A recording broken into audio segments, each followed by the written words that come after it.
نہج البلاغہ کا خطبہ نمبر 93 ہے، جس میں مولا علی علیہ السلام ارشاد فرماتے ہیں کہ رسول اللہ کو اس وقت میں بھیجا گیا کہ جب لوگ حیرت و پریشانی کے عالم میں گم کردہ راہ تھے اور فتنوں میں ہاتھ پیر مار رہے تھے۔ نفسانی خواہشوں نے انہیں بھٹکا دیا تھا اور غرور نے بہکا دیا تھا اور بھرپور جاہلیت نے ان کی عقلیں کھو دی تھیں اور حالات کے ڈاواڈول ہونے اور جہالت کی بلاؤں کی وجہ سے حیران و پریشان تھے۔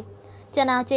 نبی صلی اللہ علیہ وآلہ وسلم نے انہیں سمجھانے بجھانے کا پورا حق ادا کیا، خود سیدھے راستے پر جمے رہے اور حکمت و دانائی اور اچھی نصیحتوں کی طرف انہیں بلاتے رہے۔